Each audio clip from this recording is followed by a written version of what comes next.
Masem baya me pese o chere tena Africa kana nguna kasem na de be to nto baby nkawe kana nguna kasem de ato no eto Dominic ni obi na kasa go no mu de be kana tena Africa me fa nko akankasem edenesi kana nguna contem oh me aviolo Saturday I chale me avio amere yom le phone ji be I send mobile money now me no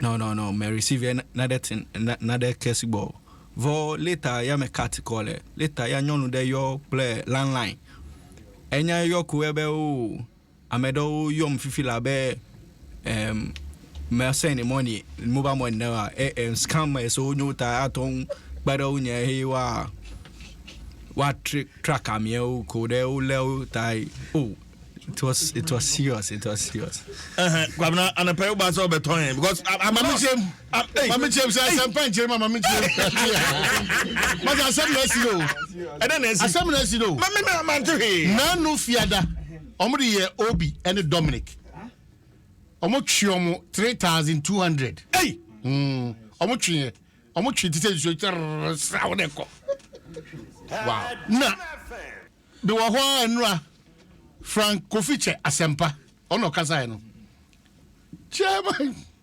problem about oh yeah what's the problem ko e bi ne esi ofia na but o man defend man fa yesu agbos man be defend o za you o man defend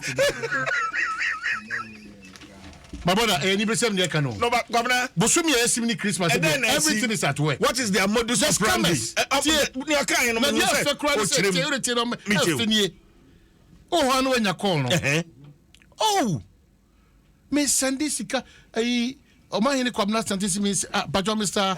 Frank Koficha Asempeni na yes oh se si o man ni kwabna stantika say me send sika no abo sika no 3000 cedis ana makro ni nyina airtime oh bacho jina suna me ma e bi na ferrity wenya code bi na de ama me na mabomo de na ma resend na or cash na bosumi bia nso wenya 100 cedis worth of momo etino jina suna me na me kan na wadi echi o say as ye hu bibia guani me kan na wadi echi me kan na do echi no bo full name abom me am send this kan ma no o man ni kwabna santi oh Oscar se sia no se me send 3000 ma na was vendor no class abo vendor kon class it bibia tom complete osanu wadi nkoma ko stage open this touch this press this your fast unya message be deleting fast yes usika no be to message scan in film maza omo de osade by the time we process no no mo no we kama na wa connect to momo no so ma bank re de o ma se sare ono ma se sare de on bank mu nyina o ma se sare sika on account mu bank o say ento wada no obi mu de kwara se Dominic o mu hwan Dominic tazi obi ba nhwa ni mu fuma mu de Dominic ni fomo o mu se stage by stage patata pata na o so hwim ni de nyina saw Dominic saw atako eti me ka chemo bosomi na yasim no and MTN phone fan cheme is becoming something related. Almost all the telcos should be on the alert, but MTN phones are super alert because almost all these things that happen. No, it said the network.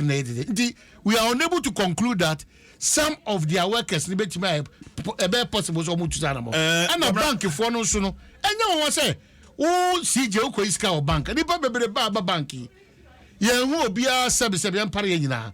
Now unko iska wi na unko pia na motofo bi jina mo no wi so there are informants also in the bank a quite fast recruit bank for nankasa so I know another problem a quite fast funny power is becoming a problem. It is telling you the danger we have if we don't recruit people well trained people ready for the job into the security services. Shall we bank chronic telcos na ACU collaborating the effort of vendors. I say vendor no mkochi Dominic in the case of Dominic no unim dey see here vendor no say Asempa ejina mechi me send sika koma awana Asempa so president said ono so send sika no eti no ati say boy na say ojo friend me kwamna santi e di be ba ko kwamna santi enti number is 021812 de ba o de ma awana justice enti Asempa no adwuma enti wa chi me number na achi me din achi awana number na chi din enti me ye na me kwara na Asempa so president say when you go fast so me kwaba yeah because I want a fast call it is wa husika me send ma wana ana oni ma wana din ana vendor hona no gina wa body ne ma miensa we so I say enti mess all the telcos, but I'm saying that we are not just saying but MTN in particular should be interested in this matter. Someone said there's an association, vendors, Mobile Money Agents Association of Ghana, MAG. Yeah, meaning but lots of engagement. They should be interested. MAG for and all the telcos, and Ministry of Communication, any police headquarters, I for a mirror from within the crowd, or specifically IT oriented department, from the. I know be a Ghana for doing na let. Because master Christmas Eve day kakra de koma ya wo fo ne ye yire nom ne ye nana nom ne ye nua nom no this is the time omo so omo piki in fact in the case of Dominic ni Obi ni kwa no omo check in nipa balance ankasa no na sike egu akwa na accounts no that is a juma oya no wow and omo change fast enu nti na mo me anyi ntum say sim registration no say nyina ya hiri ho amfo aso amia these are some of the things that ediba because cars numbers of you know ofre back we are no I really want no attract to actually so it myself and two over visa go be near wow ono crowd the man say dey say almost double no more omo ya no say sa kwaji obi de na no mo nchiro say no mo restart ma na maza omo kunu na mobile money shop you ko we come say kwaji also benya code be 10 say 10 10 cedis so at it omo ko na nim ana kosa kwaji mobile woman here wa ye nche ya 10 code no so kwaji 10 na 2010 so no mo that's how dangerous they are that's how equipped they are it's more advanced media ni say Christmas busumi na ye remu no and people are highly alert omo biebie omo so ni omo ni omo the 6 bed no nice here edwa bia wudi bia no titru ana wo no obi aba Mr. Man hino na oton kokoi nkukọ no kwa na fancy ponu so kra eba eti bomodi ana man sanka advance no because mo be track wa huni pa wo ye besre o ma send we bill ne ade nyina dito na fe ye besre in as much as ye koyanim ewo technology mu no na ye share some of these side defects ni be eba ye betimi so ase ba for now the quick one is ye ni na ho. Honestly speaking, I mean, no confirm I catch them say, me national about PT1 1010. I'm gonna say, hey, Cratchy. I make a major damage to say, any 0.53 them force. It's mean what you get the pepper. Oh, friend, who's a whole scammer, I'm a scammer. To scammer. Yeah, you know, never bread or phone. Some scammer square.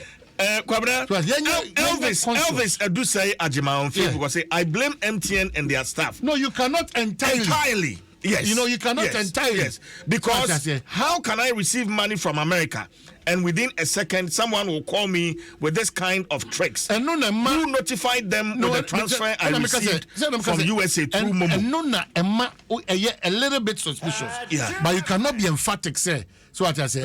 18 America just say banks, Nankasa Crown, some workers, question war, telcos, question war. I'm able to call out MTN because the consistency of people using MTN to do untoward, worrying. And as a brand, they should be worried. Yeah. So what I say. That's what I'm saying. Say, yen to me can say, chin ayo. But as I saw money to bo also, a boy. Yes, I know be a report to Momo. No, so for Kwan, bet me Masadewi, Abrasi, and it is going to peak from now to December ending. Ebe picky pa. It is so be alert. It will be so painful when are you send this car come out, mommy, and somebody takes the money from mommy for mommy quite one here now. Unza ya mommy no mu be that. Yeah. Me must send the idea 5 and they are trying to comfort accounts. Usa bunu kom sadia. Ebi see that. Oh, better to say only di. Ocean in cry on fat because 500 will be a fan on Tiasia. Timisre and that day. I bring a bushman yes, I mean I don't see December. I don't see November, I see December. It's here in I am more boy only in now because Frank, let's watch at once. And a pen who's on because only can't train 1,006 on the physical and the matching. And I'm connecting account and the mood the whole year. Almost shifa. Oma share mana kase 0.5 once 20 other guy no 55%. But it's not a joke. If you want access to a Sempani media, you buy a pair twice. Yeah, comes here a pair twice. But on Facebook, I'm on for a comment. It is not a joke. It may be a phone line. It is not a joke. Yeah, it may be a phone line. For people to share their experience because a lot of Ghanaians are used to the normal one, and they be at the before. Oh, brother, good afternoon. But you may send a number. Response. I'm almost my response, Papa. And the member, Papa, you're moving from say.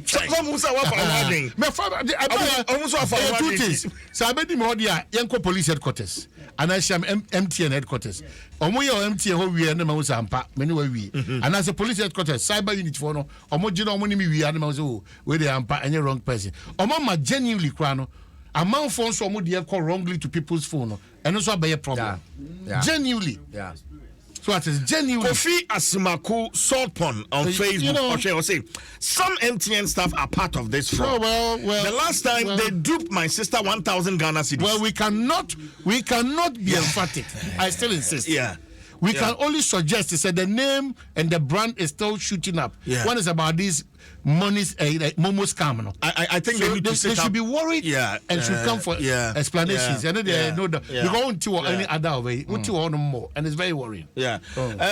Say to Sally from Facebook. So it is not easy to get the agent SIM, and this has helped in most of the fraud. The agent SIM are sold in the market.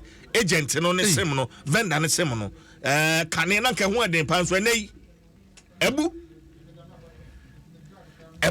Uncle for Etimito. Ohima Elizabeth on Facebook was it has happened to me before. Ohima Kafra. Any joke? Yeah. Now I want 1,060 rand pay ya. Obia betting ka